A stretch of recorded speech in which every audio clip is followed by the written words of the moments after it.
আসসালামু আলাইকুম ওয়া রাহমাতুল্লাহি ওয়া বারাকাতুহু। জবাবটা এক্সপেক্টেড হলো না। আসসালামু আলাইকুম ওয়া রাহমাতুল্লাহি ওয়া বারাকাতুহু।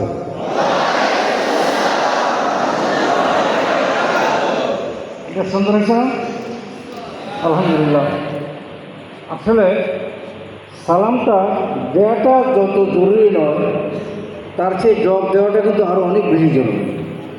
সালাম যদি কেউ না দেয় কাউকে, বিরাট রকমের কোনো গুনাহ হয়ে যাবে না, কিন্তু যদি কেউ সালাম দেয় তার জবাব দেওয়াটা কিন্তু ওয়াজিব।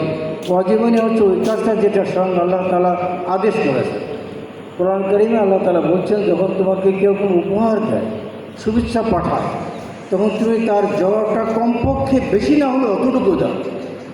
এই কারণেই বলা হয়, যদি কেউ তোমাকে আসসালামু আলাইকুম বলে, তাহলে তুমি তার জবাবটা একটা শব্দ বেশি দিও।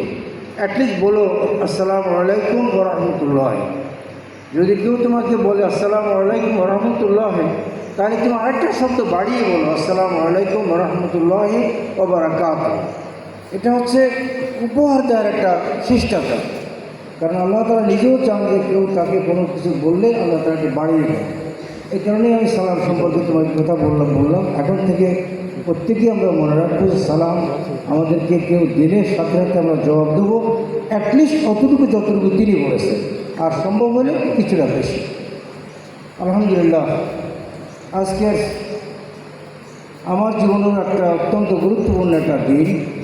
আমার মনে হয় আমি আমার এই জাতির আগামীকালের কিছু কর্ণধারের সামনে, আগামীকালে জাতির যারা মেইন ভূমিকা পালন করবে জাতি গঠনের, এমন কিছু উজ্জ্বল মুখ আমার সামনে আছে, যাদের সামনে আমি দুটো কথা বলার সুযোগ পেয়েছি।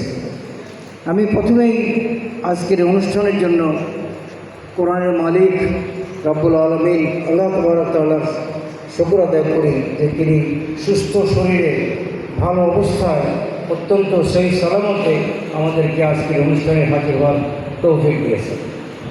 এরপর হাদিসের ভাষায় মাল্লাম ইয়াশকুরিন নাস ফালাম ইয়াশকুরিল্লাহ, রাসূলুল্লাহ সাল্লাল্লাহু আলাইহি ওয়াসাল্লাম বলেছেন যে ব্যক্তি মানুষের কৃতজ্ঞতা আদায় করতে পারে না, সে আল্লাহর কৃতজ্ঞতা আদায় করে না। আজকের অনুষ্ঠানের জন্য আমাকে প্রথমে কৃতজ্ঞতা আদায় করতে হয় আমাদের আল কোরআন একাডেমি লন্ডনের এই ঘনিষ্ঠ টিম মেম্বার, আমার একান্ত স্নেহের কর্নেল রাসেলকে, যার প্রচেষ্টায় আজকের অনুষ্ঠানটা এখানে সম্পন্ন হলো। যদিও র্যাঙ্ক অনুযায়ী আমাদের আজকের অনুষ্ঠানের মুখ্য ব্যক্তি ব্রিগেডিয়ার জেনারেল জাহিদের নামটা আগে বলা দরকার ছিল, কিন্তু আমি কৃতজ্ঞতার সূত্র ধরার কারণেই ওনার নামটা আগে বলেছি। তো আল্লাহ তাআলার কাছে আমি এই দুই ব্যক্তির জন্য দোয়া করি। আল্লাহ তাবারক তাআলা মানুষের জীবনের জন্য সবচেয়ে বড় সৌভাগ্যটা হচ্ছে মানুষের জীবনে যে কতটুকু অংশ কোরআনের সাথে আল্লাহ তাআলা আমাদের কাটাবার তৌফিক দেন। আমি ব্রিগেডিয়ার জাহিদ ভাইয়ের জন্য এবং কর্নেল রাসেলের জন্য প্রাণ ভরে আল্লাহর কাছে দোয়া করি, আল্লাহ তাবারক তাআলা যেন এদের জীবনটাকে মেহরবানি করে কোরআনের সান্নিধ্যে কাটাবার তৌফিক দান করে। এমনি একটি দিন অচিরেই আমাদের সবার জীবনে আসবে, যে দিনকে আমরা বলি পরকাল, যে দিনকে আমরা বলি কিয়ামত।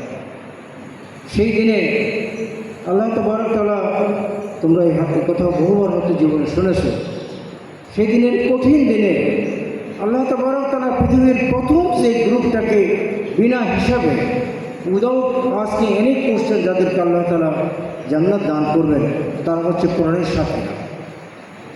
জীবনটা যারা কোরআনের সাথে কাটিয়েছে, জীবনটা যারা কোরআনকে বুঝেছে, পড়েছে, কোরআনের কথাগুলো নিজের জীবনে আমল করেছে, এই কোরআনটাকে আরেকজন মানুষের কাছে পৌঁছিয়েছে, এই ব্যক্তিগুলোকে আরবিতে বলে আহলুল কোরআন।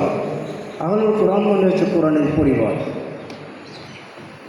আজকের আমার সামনে তোমরা যারা আসো, we all belong to the same family of Quran. Are you feel proud of that, যে আমরা we all belong to the family of Quran? Alhamdulillah, আমি গ্রেটফুল টু আল্লাহ, এবং again I am grateful to you as well, যে তোমরা জীবনের এই বয়সে এসে সিদ্ধান্ত করেছো যে তোমরা কোরআনের সাথে থাকবে। তোমরা জানো রাসূল করিম সাল্লাল্লাহু আলাইহি ওয়াসাল্লাম যখন সাফা মারওয়াতে, সাফা পাহাড়ে যখন তিনি তার আত্মীয় স্বজনদেরকে ডাকলেন, আল্লাহ তাবারক তাআলা তাকে যখন কোরআন দিলেন, আল্লাহ তাআলা তাকে বললেন, ও আনজির আশিরাতাকাল আকরাবিন, তুমি তোমার আপনজনদেরকে কোরআনের পথে ডাকো। তিনি তার আপনজনদেরকে ডাকলেন, এক পাহাড়ের পদদেশে সবাইকে ডাকলেন। সেখানে কিন্তু আরবের অন্যান্য লোক কেউ ছিল না, শুধু তার ফ্যামিলি মেম্বার্স। এই কারণে সেখানে আবু লাহাবও ছিল, আবু জেহেলও ছিল, কারণ because they to war his family members. তোমরা এই স্টোরি জানো। সেখানে তিনি যখন কোরআনের কথা বললেন, পরকালের কথা বললেন, যখন তিনি বললেন, আমি দেখতে পাচ্ছি একটা মহা ঝড়, একটা মহা বিপদ তোমাদের উপর আসছে। তোমরা এই স্টোরিটা জানো, আমি স্টোরির দিকে যেতে চাই না, আমি সেই স্টোরি একটা ছোট্ট পার্ট তোমাদের রিমান্ড করছি। সেখানে সবচেয়ে কনিষ্ঠ ব্যক্তি যে ছিলেন, তিনি ছিলেন হযরত আলী রাদিয়াল্লাহু তাআলা। তোমরা জানো হযরত আলী রাদিয়াল্লাহু তাআলা উনি কে ছিলেন? রাসূলের চাচা, আবু তালেবের ছেলে, তার কাজে আবু তালেবের ছেলে হযরত আলী রাদিয়াল্লাহু তাআলা সেই মুসলিমের সবচেয়ে ছোট ছিলেন, কিশোর। সবাইকে যখন তিনি এই কথাগুলো বললেন, তখন তিনি জিজ্ঞাসা করলেন যে কথাগুলো আমি বলেছি, এই আহ্বানে কে সাড়া দিতে চায়? সেই জায়গার মধ্যে কোনো বয়স্ক লোক দাঁড়িয়ে বলেন নাই। প্রথম একটি মাত্র কিশোর দাঁড়িয়ে বলেছে যে আমি আপনার সাথে ইমানের আজকে সিদ্ধান্তগুলো আমি মানাবো। রাসূল সাল্লাল্লাহু আলাইহি ওয়াসাল্লাম হযরত আলীকে বললেন, তুমি একটা কিশোর ছেলে, you should have asked your dad. তোমাকে তো আগে তোমার আব্বার কাছে জিজ্ঞাসা করা উচিত ছিল এই কথাটা ইসলাম গ্রহণ করার আগে। Do you know that boy's answer was that particular day? হযরত আলী রাদিয়াল্লাহু তাআলা বললেন, আল্লাহ তাবারক তাআলা যেদিন আমাকে পয়দা করেছে সেদিন আমার বাবাকে জিজ্ঞাসা করেন নাই। আজকে সেই আল্লাহর পথে যাওয়ার সময় আমার বাবাকে জিজ্ঞাসা করার প্রয়োজন নাই। আল্লাহর পথে যাওয়ার জন্য কোনোদিন পিতামাতার অনুমতি নেওয়ার দরকার হয় না। কোরআন কারীমের সূরা লুকমানে আল্লাহ তাআলা বলেছেন যে তোমার বাবা মা তোমাকে আল্লাহর পথ থেকে দূরে রাখার চেষ্টা করে, you don't obey them, you don't have to. তোমাকে তাদের অবে করাতে কোনো খরচ করা হয়নি, এটা করার দরকার নেই। সেই দিন যদি হযরত আলী রাদিয়াল্লাহু তাআলা কিশোররা দাঁড়িয়ে কথা না বলতেন, তাহলে আমি জানি না আজকের এই পৃথিবীতে, আজকের জায়গায় যে লক্ষ লক্ষ কোটি কোটি মানুষ কোরআন অনুসারী, তারা এই কোরআনটা কীভাবে পেত? World is a grateful to that young boy who stood up. সবার আগে দাঁড়িয়ে দিন ইসলামের কথা বললেন। আমিও তোমার কাছে আজকে আমার সে আনন্দ ভরা দিন, যেদিন আমার সামনে কিশোর কিশোর কিশোর এখানে বসে আছে, যাদের চোখে মুখে আমি আগামী দিনের স্বপ্ন দেখতে পাচ্ছি। আমি তোমাদের সবাইকে লম্বা বক্তৃতা দেওয়ার জন্য আজকে আসিনি। আমার হৃদয়ের ইমোশনটা, হৃদয়ের আবেগটা তোমাদের সাথে শুধু শেয়ার করছি। আমার চোখে একটা বড় স্বপ্ন। আজ থেকে 30-40 বছর আগে যখন আল্লাহ তাবারক তাআলা কোরআনের পথ আমাদেরকে দেখালেন, সেদিন থেকে আমরা ধীরে ধীরে স্বপ্ন দেখা শুরু করেছি যে কোরআনটাকে আল্লাহ তাবারক তাআলা আমাকে দেখালেন। আমা কুন্না লিনাহতাদিয়া লাউলা আন হাদানাল্লাহ। কোরআন কারীমে আল্লাহ তাআলা বলছেন যে আমি হেদায়েত পেতাম না যদি আল্লাহ তাবারক তাআলা আমাকে হেদায়েতটা না দিতেন। আমি যে পথটা পেয়েছি কোরআনে, সেদিন থেকে আমার হৃদয়ের আকুতি এটা যে আমার এই প্রজন্মের প্রত্যেকটা মানুষকে কীভাবে কোরআনের কাছে আনায়। সেই স্বপ্ন, সেই সাধনা থেকেই একদিন জন্ম নিল আজকের এই প্রতিষ্ঠান, যে প্রতিষ্ঠানকে সারা দুনিয়ার মানুষ জানে যে আমরা শুধু মানুষদের কাছে কোরআন দিই। আমরা স্কুল বানাই না, আমরা কলেজ বানাই না, আমরা ইউনিভার্সিটি বানাই না, আমরা হিউম্যানিটি অন্য কোনো কাজ করি না। I am not saying that you should not, of course you should. আমরা উই আর স্পেশালাইজ। হাসপাতালে মেডিকেল কলেজ যখন কেউ পড়ে, তখন একটা সাবজেক্টের জন্য তাকে স্পেশালাইজ করা হয়। আল কোরআন একাডেমি ইজ ডেডিকেটেড একটা কাজের জন্য। সেই কাজটা হচ্ছে দুনিয়ার মানুষদের কাছে আল্লাহর কোরআনটা দেওয়া। হয় বিকজ এই কাজটাকে এই উম্মত ওই কোরআনের মতো, ওই নামাজের মতো ফরজ মনে করে না। তুমি জানো দৈনিক 5 বার নামাজ পড়াটা ফরজ, হজ করাটা ফরজ, যাকাত দেওয়াটা ফরজ, 1 মাসের রোজা থাকাটা ফরজ। কিন্তু আজ পর্যন্ত আমাদের এই জাতিটা, আমাদের উম্মত এটা মনে করে না যে একজন মানুষের কাছে আল্লাহর এক কপি কোরআন দেওয়াটাও ঠিক ওই নামাজের মতোই ফরজ। যেই নামাজটা তুমি একটু পরে জোহর নামাজ পড়বা 4 রাকাত ফরজ নামাজ, ওই নামাজটা যেমনি ফরজ তেমনি আল্লাহর এই কিতাবটা একজনকে পৌঁছে দেওয়াটা ঠিক তেমনি মানের ফরজ। আমরা নামাজ পড়ি, আমরা রোজা রাখি, আমরা সব কাজ করি, কিন্তু আমরা এই কোরআন দেওয়াটাকে মানুষের কাছে ফরজ মনে করি না। মানুষের কাছে আল্লাহর এই কিতাবটা পৌঁছে দেওয়ার মহান একটা ডেডিকেশন এবং একটা ড্রিম নিয়েই আল কোরআন একাডেমি লন্ডনে জন্ম হয়েছে 2010 সালে লন্ডন শহরে। সেই থেকে শুরু করে আমরা অনেক কিছু করতে পেরেছি। আমার সে অত্যত্ব নাই, সে অডাসিটি নাই to claim that we have done so much. আমরা কিছুই করতে পারি। বর্তমান পৃথিবীতে 8 বিলিয়ন মানুষ বাস করে। বর্তমান পৃথিবীর মানুষ 6,900 ভাষায় কথা বলে। বর্তমান পৃথিবীর 192টা রাষ্ট্র আছে। আমরা কতদূর কাজ করতে পেরেছি? আমাদের during last 15 years of our life, 2010 থেকে 2025 পর্যন্ত এই 15 বছরে আমরা মাত্র 20টি ভাষায় কোরআন অনুবাদ করতে পেরেছি। মাত্র 20টি ভাষা। আরও 5টি ভাষা আমরা এখন করছি ইনশাআল্লাহ। By December it will be total number will be 25। আমি যেখানে তোমাদেরকে বলেছি যে 6,900 ভাষায় কোরআন অনুবাদ হয়েছে, এর অর্থ হচ্ছে 6,880টা ভাষায় আমরা কোরআন অনুবাদ করতে পারিনি। গোটা পৃথিবীর এই গোটা দুনিয়ার 8 বিলিয়ন মানুষের মধ্যে আল কোরআন একাডেমি গত 15 বছরে কোরআন দিয়েছে মাত্র 25 লক্ষ মানুষের কাছে। দুই থেকে কি জানা? আমরা চাইলে, আমরা যদি মুসলমানরা চাইতাম, তাহলে কি আমরা দুনিয়ার মানুষদের কাছে 1 কপি কোরআন পৌঁছাতে পারতাম না? আমি তোমাদের কাউকে বিব্রত করছি না। আমি সবাইকে ইন্ডিভিজুয়ালি জিজ্ঞাসা করি, even in front of my all the respected guest যারা এখানে বসে আছেন তাদেরকেও, because in the platform of Quran আমার এটা কোনো হেজিটেশন নেই জিজ্ঞাসা করতে। এনিওয়ানকে আমি যদি জিজ্ঞাসা করি যে গত 1 বছরে আপনি কয় কপি কোরআন আপনার কোনো বন্ধু বান্ধবকে দিয়েছেন, I know 90% people answer will be very frustrated, because আমরা we never realise it is important.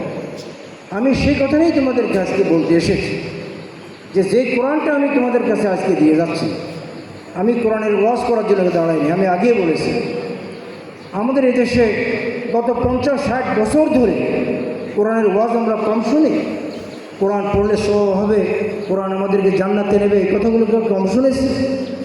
আমরা যুগ যুগ ধরে এই কথাগুলো শুনি যে কোরআনের ফজিলত সম্পর্কে। কোরআনের ফজিলত শুনে রাতকে রাত আমরা আল্লাহর কাছে আল্লাহ কাঁদি আমরা, কিন্তু কোরআনের আসল কাজটা আমরা কেউ করি। আল কোরআন একাডেমি লন্ডন সেই আসল কাজটা আমরা করতে চাই, যে দুনিয়ার মানুষদের কাছে আমরা কোরআনের সাথে পরিচিত করাতে চাই। এটাই হচ্ছে আমাদের কাজ। This is our mission, this is our vision. আমি এই মিশনে তোমাদেরকে সবাইকে কোরআনের একজন কর্মী হিসাবে তোমাদেরকে পেতে চাই। তোমরা জানো, তোমাদের মুরব্বীরা যারা এখানে আছেন, তোমাদের পরিবারে যারা আর্মি অফিসার আছেন, তাদেরকে you ask them. Al Quran academy London জন্মের পরে সর্বপ্রথম আমরা বাংলাদেশ সেনাবাহিনীর সমস্ত অফিসারদেরকে আমরা কোরআন দিয়েছি 2008 সালে। সর্বপ্রথম আমার মনে জেনারেল মুভিং ছিলেন তখন আর্মি চিফ, তখন আমরা প্রথম 10,000 কপি কোরআন আমরা আর্মি অফিসারদেরকে দিয়েছি।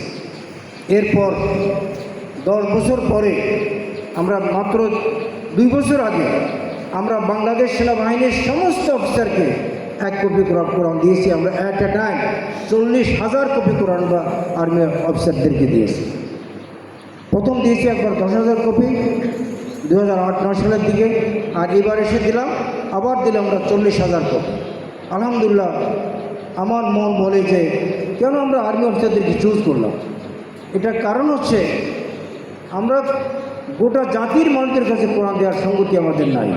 এই দেশের 20 কোটি মানুষদেরকে কোরআন দেওয়ার জন্য 20 কোটি কোরআন ছাপা আমার দরকার। আমার তো সেই সঙ্গতি নাই।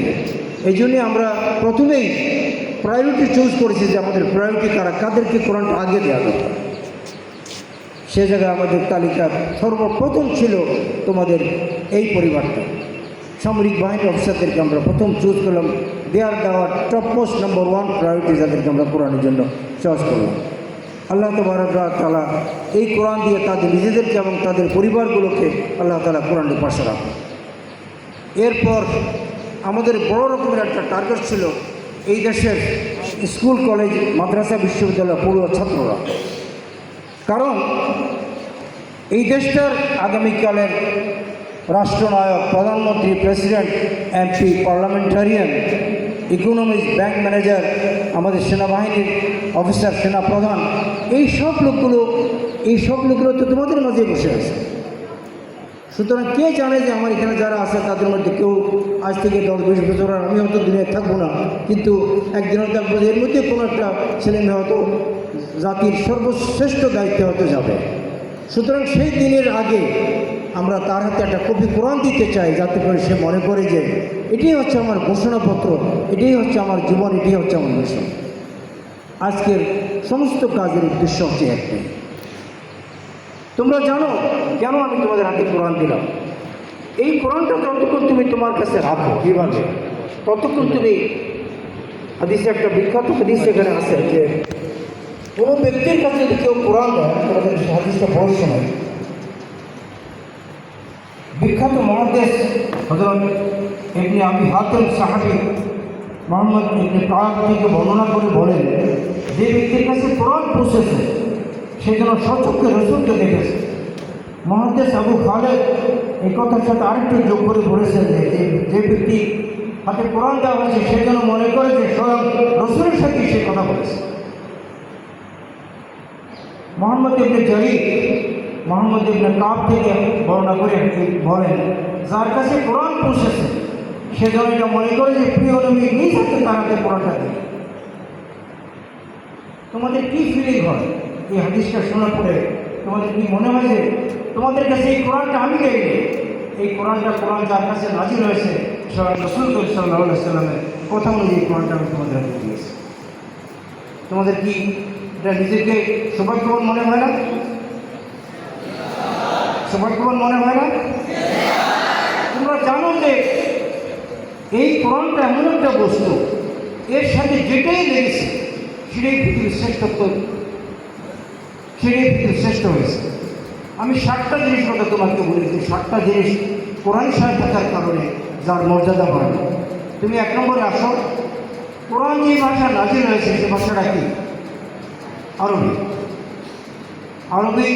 রাসূলুল্লাহ সাল্লাল্লাহু আলাইহি ওয়াসাল্লামের হাদিস, আল্লাহ রাসূল বলেছেন আহাবুল আরব আলী সালাস, 3টা কারণে তুমি আরবি ভাষাকে ভালোবাসো। একটা হচ্ছে আমি আরবি, আরেকটা হচ্ছে কিয়ামতের দিন সমস্ত মানুষের ভাষা হবে আরবি, আরেকটা হচ্ছে কোরআনের ভাষা হচ্ছে। সুতরাং কোরআনের কারণে আরবি ভাষাটা পৃথিবীর শ্রেষ্ঠ ভাষায় রূপান্তরিত হবে। কোরআন যে জমিনে নাজিল হয়েছে সেই জমিটা হচ্ছে মক্কা, সেই জমিটা হচ্ছে হিরা। পৃথিবীর সর্বশ্রেষ্ঠ জায়গা হচ্ছে আল্লাহর জমিনে মক্কা নগরী। কোরআন যে মাসে নাজিল হয়েছে সে মাসটা হচ্ছে রমজান মুবারক, 12 মাসের মধ্যে শ্রেষ্ঠ মাস। কোরআন যে রাতে নাজিল হয়েছে সে রাতটা হচ্ছে বছরের শ্রেষ্ঠ রাত, লাইলাতুল কদর। কোরআন যে ব্যক্তির উপর নাজিল হয়েছে তিনি হচ্ছেন মানব জাতির শ্রেষ্ঠ সন্তান রাসূল সাল্লাল্লাহু আলাইহি ওয়াসাল্লাম।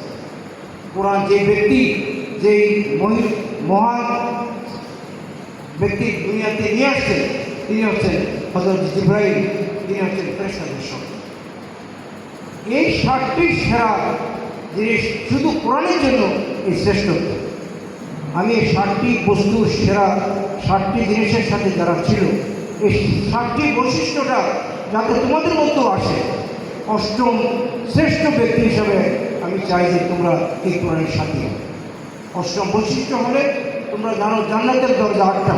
আল্লাহ তাবারক তাআলা এই কোরআনের সাথীদেরকে এই 8ম দরজা বিশিষ্ট জান্নাতের জন্য মেহরবানি করে পৌঁছে। আমি আজকে বলেছি যে আমি আজকের আলোচনা বেশি করব না, এই কারণে আজকের আলোচনা আসলে যে কথাগুলো বলা দরকার ছিল এই কথাগুলো 2জন শ্রদ্ধেয় ব্যক্তি এখানে বলেছেন। তোমাদের প্রিন্সিপাল, 2 প্রিন্সিপাল এই কথাগুলো বলেছেন। সুতরাং কোরআনের কথা, যে কোরআনটা আমি তোমাদের হাতে দিয়েছি, তোমরা মেহরবানি করে কোরআনের যদি প্রথম দিকে 60 পৃষ্ঠার মতো প্রথম দিকে কোরআনের পরিচয়ের উপরে একটা দীর্ঘ চ্যাপ্টার আছে, আমি তোমাদের অনুরোধ করবো মূল কোরআনে যাওয়ার আগে এই পৃষ্ঠাগুলো তোমরা একটু মেহরবানি করে পড়ো। পড়লে ইউ নো দ্য কোরআন। আগে কোরআনটাকে জানো, তারপরে কোরআনটা পড়ো। আগে কোরআনটাকে না জানলে কোরআন পড়ে কোনো লাভ হয়। You know the Quran first, then please go inside, then you will enjoy, then it will make big difference on your life. Allah তাবারক তাআলা আমাদের সবাইকে কোরআনের সাথে থাকার তৌফিক দান করুন। আমি তোমাদের কাছে তোমাদের জন্য আল্লাহর কাছে দোয়া করি, আল্লাহ তাআলা যেন এই জাতির ভবিষ্যৎ জেনারেশনকে কোরআনের জন্য কবুল করে এবং কোরআনের পথে হয়। তোমরা জানো যে দেশের স্কুল কলেজ মাদ্রাসা বিশ্ববিদ্যালয় ছাত্রছাত্রীরা যারা পড়ে এরা হচ্ছে সংখ্যায় 4 কোটি। পৃথিবীর বহু দেশের জনসংখ্যা 4 কোটি নয়। আমাদের দেশে 4 কোটি ছেলে মেয়ে স্কুল কলেজ মাদ্রাসা বিশ্ববিদ্যালয়ে পড়ে। এই 4 কোটি ছেলে মেয়ের কাছে আমরা কোরআন পৌঁছাতে চাই। আমি জানি 4 কোটি ছেলে মেয়ের কাছে কোরআন পৌঁছানো এত সহজ কথা নয়। 4 কোটি ছেলে মেয়ের কাছে কোরআন ছাপার জন্য, কারণ কোরআনটা আমি তোমাকে দিলাম ফ্রি, কিন্তু এই কোরআনটা তো ফ্রি তৈরি হয়। এই কোরআনটা ছাপার জন্য কাগজ লেগেছে, প্রেসের জন্য বাধাই করতে হয়েছে, কভার লেগেছে, টাইপ সেট করতে হয়েছে, বাঁধের পয়সা লেগেছে, ডেলিভারি পয়সা লেগেছে, লাগে নেই? প্রতি পরিবর্তে হাজার হাজার লক্ষ লক্ষ টাকা খরচ হয়েছে। সুতরাং এই কাজটার জন্য আমি তোমাদেরকে অনুরোধ করবো, তোমরা তোমাদের অভিভাবকদেরকে এই কথাগুলো বলো যে বৃহত্তর আকারে এই জাতির ভবিষ্যৎ জেনারেশনদের কাছে, ছাত্রছাত্রীদের কাছে অন্তত একটা কপি কোরআন প্রচার যেন আমরা করি। কীভাবে করবে? তুমি তোমার আত্মীয়স্বজনদের মধ্যে দেখো তোমার পরিবারের ছাত্রছাত্রী কারা আছে, তুমি তোমার পরিবারের একজনকে অথবা 2জনকে 3জনকে অনুরোধ করো যে আসুন একটা আমরা এদেরকে ঈদের সময় জামা কিনে দেবো। দেও না ঈদের সময় জামা কিনে? ঈদের সময় জামা কিনা, ঈদের গিফট দেওয়ার সাথে সাথে পর্যন্ত মেয়েকে লাইফ একটা হ্যাবিট আমরা করে রাখলাম যে এখন থেকে তোমরা তোমাদের অভিভাবকদেরকে বলবা যে এখন থেকে প্রত্যেকটা আত্মীয় স্বজনকে দেওয়ার সময় একটা কোরআন জন্ম। এইভাবে যদি এই মেসেজটা আমরা সারা দেশে পৌঁছাতে পারি তাহলে আলহামদুলিল্লাহ আমরা অনেক মানুষের কোরআন দিতে পারব। আর সবচেয়ে বড় কথা হচ্ছে এই ক্যাম্পেইনটা, এই কোরআন দেওয়ার আন্দোলনটা যেন সারা দুনিয়াতে চালু থাকে সেই ব্যবস্থা আমাদের করতে হবে। আমি বিদায়ের আগে তোমাদের কাছে একটা অনুরোধ করতে চাই যে তোমরা সবাই কোরআনটাকে প্রথমে একটু বুকে রাখো, বুকে ধরে রাখো। ধরে রাখার সময় যে কথাগুলো আমি বলেছি যে এই কোরআন হচ্ছে তোমার জীবনের সবচেয়ে বড় বন্ধু। তোমরা আল্লাহর কাছে দোয়া করো, কোরআনটা আয়াত আমি তোমাদেরকে বলি, আমার সাথে বলো। যদি আরবি না পড়ো তাহলে বাংলাটা বলো। রব্বি ইশরাহ লি সাদরি, ইয়া আল্লাহ তুমি আমার হৃদয়কে কোরআনের জন্য খুলে দাও। ওয়াসসির লি আমরি, আমার জন্য কোরআন কাজ করাকে সহজ করে দাও। ওয়াহলুল উকদাতাম মিন লিসানি, এই কোরআনকে মানুষের কাছে পৌঁছাবার ব্যাপারে যত জটিলতা আছে সেটা আমার ভাষার জটিলতা হোক, আমার সবার সম্পদের জটিলতা হোক, আল্লাহ তাবারক তাআলা এই জটিলতা দ্বারা দূর করে দেন। এরপর আমি তোমাদের শেষ অনুরোধটা রাখবো যে তোমরা এবার কোরআনটাকে একটু উঁচিয়ে ধরো। একটু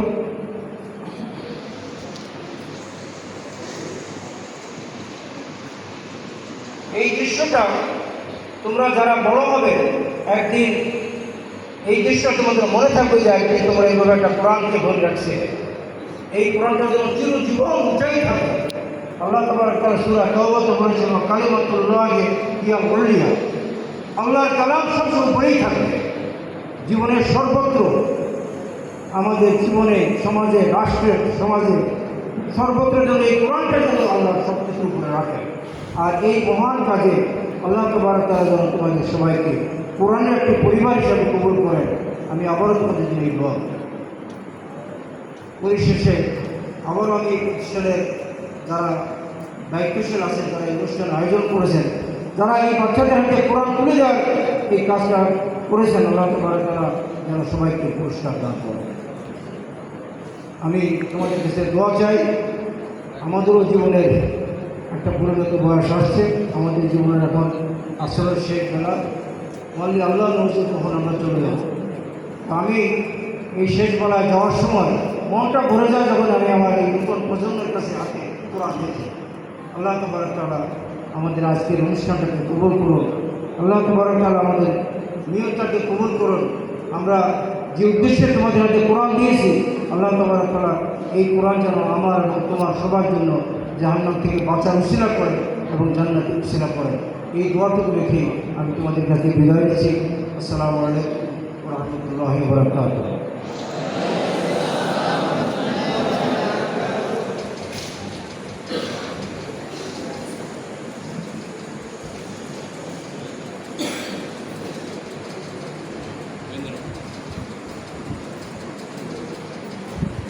তো আমরা আবারও আমাদের মাঝে উপস্থিত অত্যন্ত শ্রদ্ধেভাজন হাফেজ মিস্টার মনিরুদ্দিন আহমেদ এবং ওনার সফরসঙ্গী আরেকজন হাফেজ মিস্টার শরাফত দেন ম্যাডাম।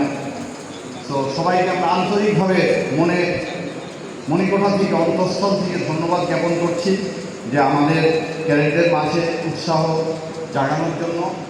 পরিশেষে শ্রদ্ধেয় মনির যে বললেন, এটা সূরা তাহার 20 নম্বর সূরার 25 নম্বর আয়াত থেকে। এটা হলো যে কোনো প্রেজেন্টেশন দিতে গেলে নিজের বক্তৃতা সুন্দর হওয়ার জন্য এবং মানে আরও অনেক কিছুর জন্য কনফিডেন্স আনার জন্য এটা পড়তে হয়। যেটা সূরার ইয়েটা হচ্ছে কলা রব্বিশ হয়, কলা মানে বলো, রব্বিশ রব্বি সদ্রি, সদ্রি মানে অন্তর। তো এই জিনিসটার উপরে তোমরা নিজেরাও তোমাদের ছাত্র জীবনের জন্য অনেক প্রয়োজন, বিশ্বাসশীল করতে হবে। তো এটা খুব সুন্দর একটা জিনিস উনি আমাদের শিখিয়ে গেলেন। আমরা সবাইকে নিজের উপর চেষ্টা করি যে রব্বিশ রব্বি সদ্রি বা ইয়াসিরি আমরি ওয়াহলুল উকদাতাম মিন লিসানি ইয়াফকাহু কওলি। তো আবারও আপনাকে অনেক ধন্যবাদ। হ্যাঁ, এবং আমি আশা করব তোমরা সকলেই অন্তত এই বছরের জন্য একটি করে কোরআন তোমার যে কোনো আত্মীয় স্বজনকে উপহার হিসেবে দিবে। তাহলে এইভাবে ওনার যে মনের আশা এবং উনি দীর্ঘদিন ধরে যেটার আমল করতেছেন, ইবাদত করতেছেন, তো সেই ক্ষেত্রে আমি সবাইকে এটা করবো যে আমরা ঈদের উপহার হিসাবে দিতে পারি যে কোনো কিছুতে একটা কোরআন আমরা আমাদের আত্মীয় স্বজনকে দিব। তাহলে এই জিনিসটা অনেক কী হবে, সৎকায় জারিয়া হিসেবে কাজ হবে। আজকের দিনে আমরা যে প্রতিজ্ঞাবদ্ধ হলাম সেইটার একটা কথা রাখা হবে, অনেক কিছু আছে ইনশাল্লাহ। Thank you. জি, আসসালামু আলাইকুম।